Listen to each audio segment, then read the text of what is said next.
Muy buenos días, buenas tardes, buenas noches, depende del horario en el que nos estén mirando. Este, Mi nombre es Tania.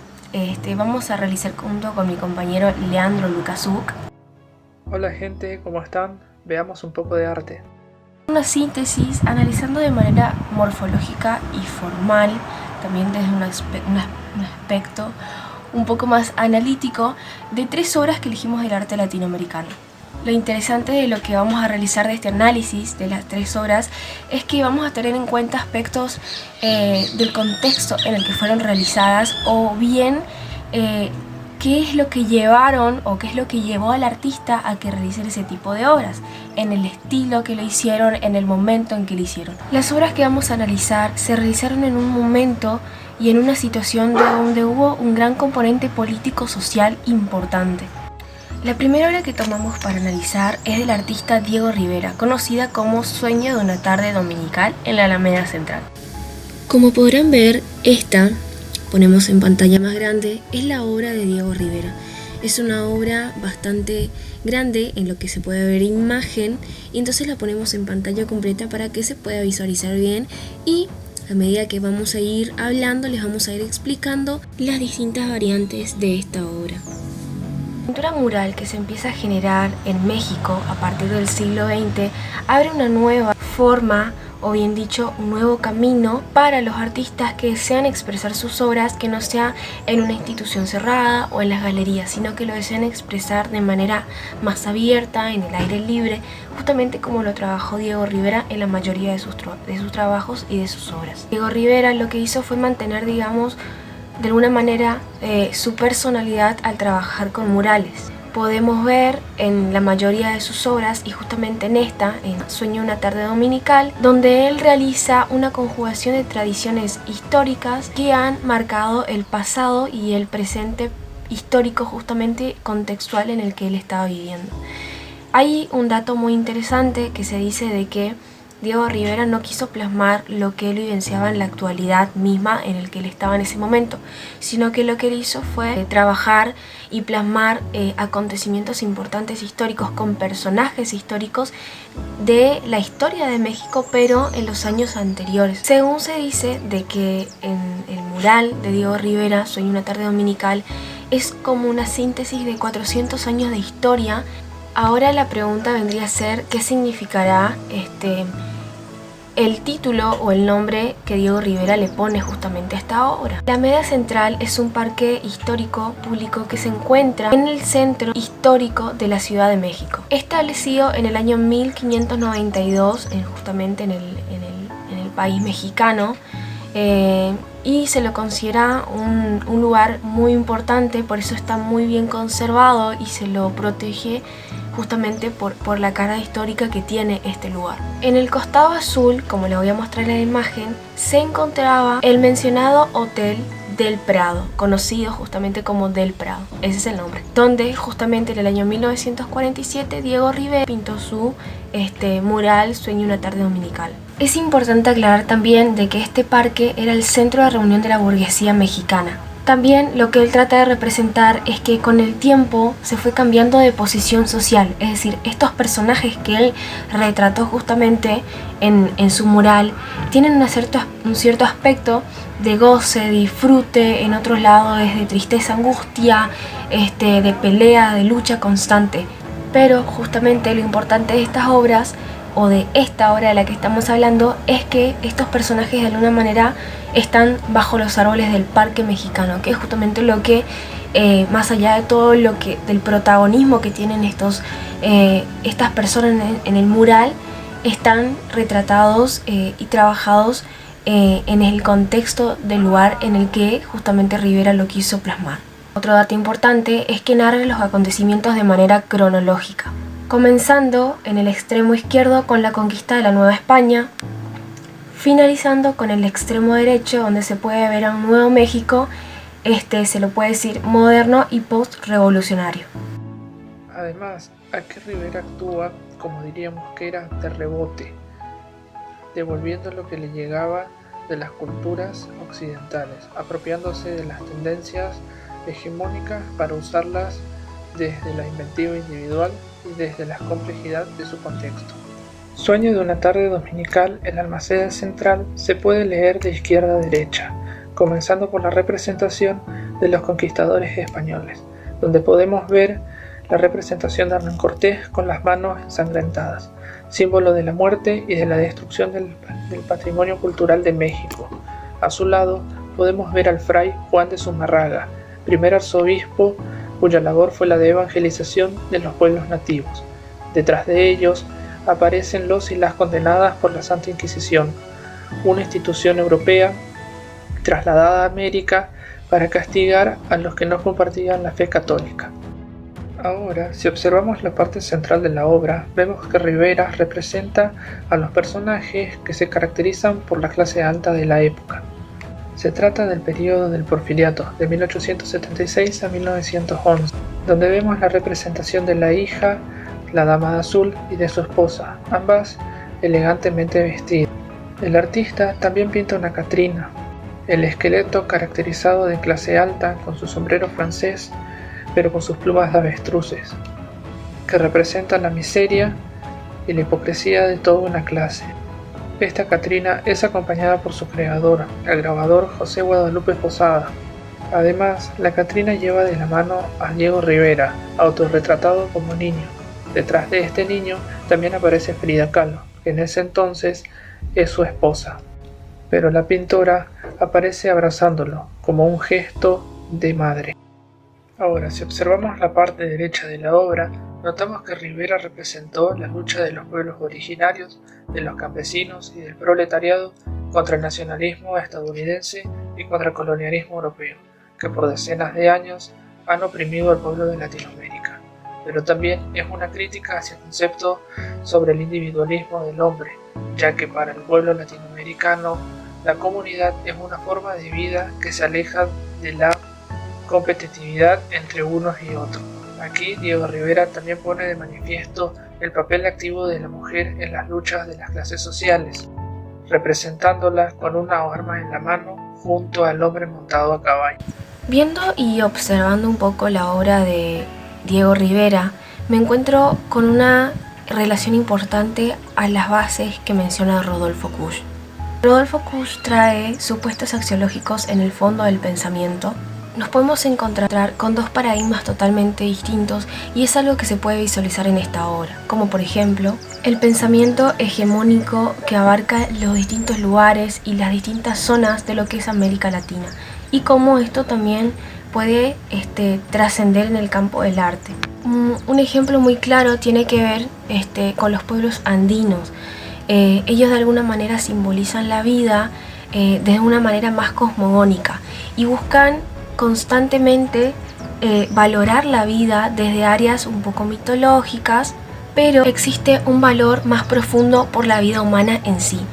Mientras tanto, en el área occidental, en la sociedad misma, lo que más temen es la pérdida de la acción.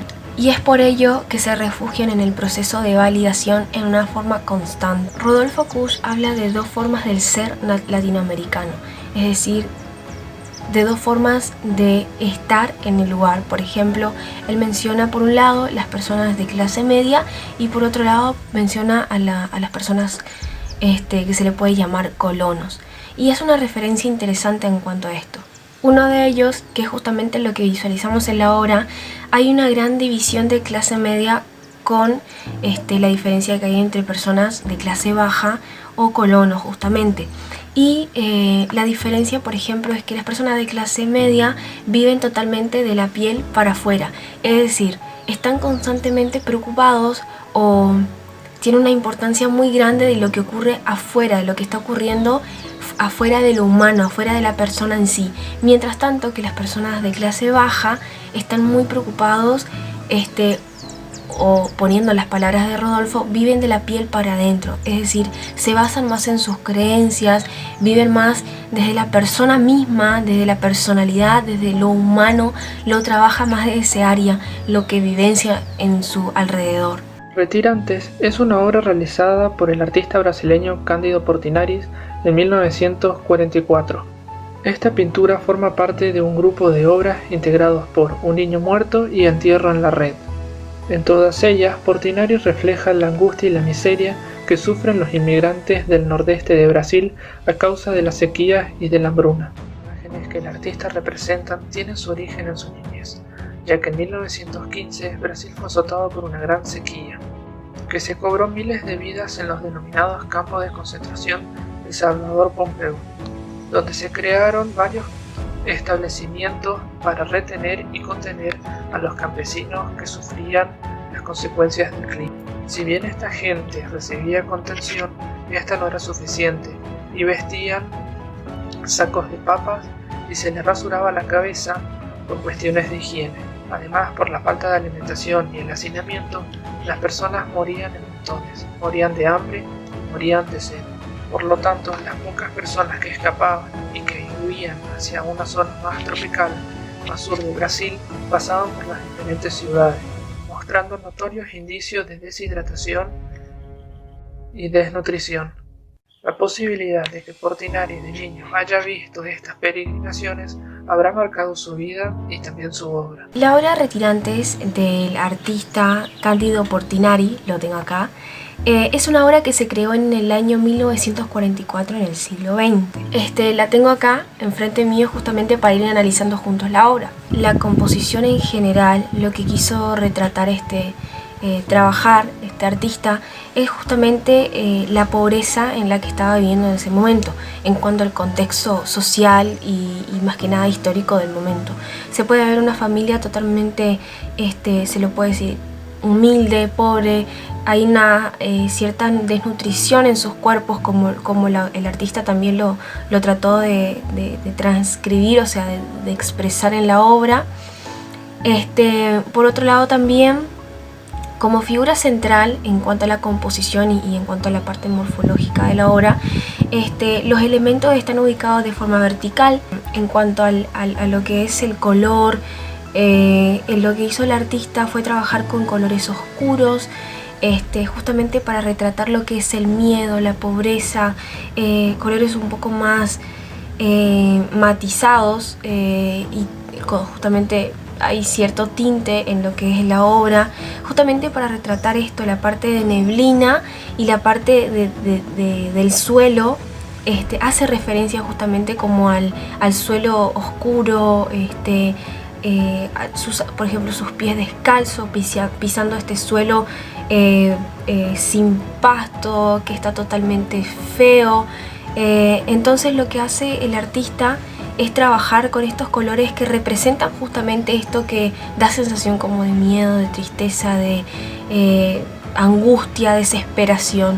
Otro punto importante también tiene que ver con el trabajo del rostro, de la gestualización en el que trabaja Portinari. Cuando miro la obra me encuentro con un importante trabajo de detalles en sí, a la expresión del rostro humano en sí, tratando de reflejar miedo justamente como los colores.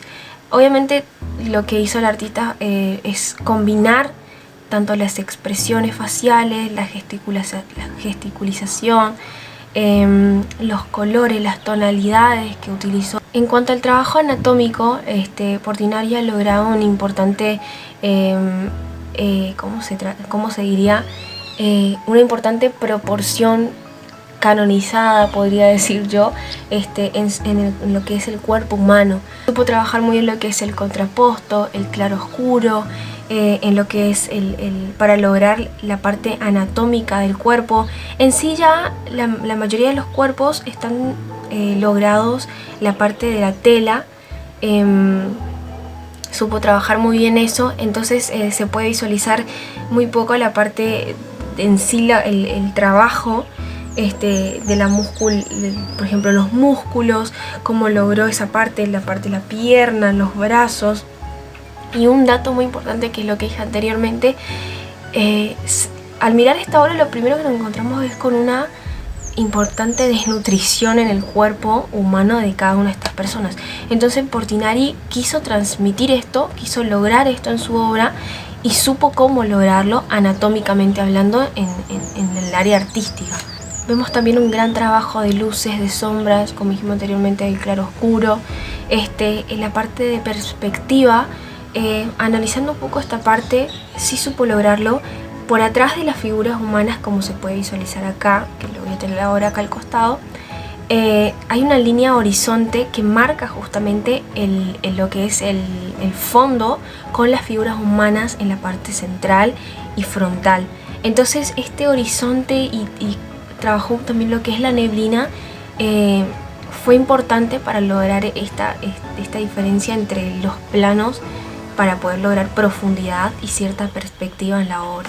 Tengo aquí una frase que la voy a leer justamente, y es algo que hace mucha referencia con esta obra que elegimos trabajar. Se dice que Portinari desde pequeño se impresionó con el trabajo y cómo con el trabajo de las manos y que los pies realizaban, y justamente cómo también cómo quedaba el cuerpo humano luego del trabajo arduo y el trabajo pesado. Por eso en una frase él dice lo siguiente: pies deformes que pueden contar una historia semejante a los mapas con montes, valles y caminos. Cándido Portinari. De alguna manera esta cita, que la leí acá pero le va a aparecer acá, hace referencia justamente a este trabajo que realizaban, la época en la que estaban y al trabajo que tenían que realizar para poder sobrevivir. En ese terrible momento, las personas estaban viviendo el estar, o como dice Kush, el estar así nomás. Es decir, un estado de existencia en el cual no se progresa, simplemente se existe. Quizás por ese motivo se buscaba mantener a esas personas en esos campos. También, quizás por esos motivos, las personas que morían en esos establecimientos no eran enterradas juntos a las demás, sino que eran enterradas aparte. Se las separaba de las personas de clase alta. Hay una parte en el texto de Mosquera, justamente, en el que él dice ¿qué es América Latina? Y luego responde al costado que es una invención que podemos reinventar. Es interesante cómo a través del collage, la juxtaposición, de la pintura, de la escultura, tendemos, justamente como dice él, a aceptar nuestras diversidades y nuestras contradicciones como sociedad y como personas. Otro importante fragmento que rescato de Mosquera en cuanto al trabajo que realizamos es que se trata de que los artistas tienden a participar más desde el aquí y el ahora, tratando de expresar de manera artística el contexto en el que están viviendo. Y de alguna manera no solamente el arte termina transcurriendo el área nacional o el área del pueblo donde fue creado, sino que justamente trasciende de manera internacional, haciendo referencia aún más en la estrategia de resignificación que han hecho la mayoría de los artistas en las obras. La siguiente obra que vamos a analizar es la obra conocida como Colombia, creado por el artista Antonio Caro. Es un grabado, serigrafía de 50 por 70 centímetros sobre papel, creada en el año 1977. En el juego gráfico de escribir sobre la bandera de Colombia en el nombre de este país, lo hizo utilizando la caligrafía de Coca-Cola, como se puede llegar a visualizar. Antonio Caro lo que hace es contraponer los supuestos de identidad patria y los procesos de intrusión en el emblema mercantil. Este conjunto, utilizando el grabado, la serigrafía como parte de la disciplina del grabado, utilizando la tipografía de Coca-Cola y utilizando la bandera de Colombia, de alguna manera hace pensar en la irrupción de una marca internacional sobre las costumbres de consumo y producción local. Así también logra darle un sentido propio y distinto a los símbolos patrios que se utilizan. Caro lo que busca es justamente fundir nuevos significados, crear una nueva ambigüedad y finalmente generar una nueva realidad semántica. Hace alusión a la parte de la colonización económica y cultural de los Estados Unidos, justamente en el país colombiano. De alguna manera lo que él busca es difundir las críticas y las dudas y específicamente interrogantes en esta cuestión. Indagando un poco en las citas y en las palabras de Antonio Caro, en una de ellas me encuentro con las palabras del artista diciendo lo siguiente: el artista está inmerso y se desenvuelve en su contexto, creando elementos simbólicos y generando un diálogo entre los miembros de la sociedad. Están los objetos, pero lo que importa es la idea de sujeto que hay en el artista. Ahora yo me he propuesto a manifestar realidades objetivas de Colombia y a partir de ahí desarrollo proyectos que son mi manera de ver las cosas. Aquí lo que hace Caro es un juego semiótico, el cual consiste en tomar la bandera de Colombia y pintar sobre la franja roja de esta la palabra Colombia, pero con la caligrafía de Coca-Cola. Por lo tanto, el sentido de la obra, como diría Mosquera, radica más en la acción que en la representación. Es interesante también comprender cómo una gran mayoría de artistas latinoamericanos han traído desde el área academicista, también se lo podría decir, conceptos, obviamente las vanguardias que se trabajaron allá. De alguna manera estos artistas han querido civilizar lo que es el pueblo latinoamericano o el continente latinoamericano, por así decirlo, pero para ponerle un poco más en palabras de Rodolfo Kusch, se podría decir que esta gran mayoría de artistas se han inspirado grandemente en el arte europeo, no solamente en las vanguardias, sino en cómo se ha trabajado el contexto, en la parte histórica y cómo aprendiendo pictóricamente el trabajo del arte, el campo del arte en Europa, en Latinoamérica, en el arte latinoamericano, supieron cómo volcar el contexto y las cuestiones históricas dentro del arte. Algunos artistas lo hacían en forma de manifestación y otros simplemente querían dejar plasmado en una obra estas cuestiones de la historia de los países latinoamericanos.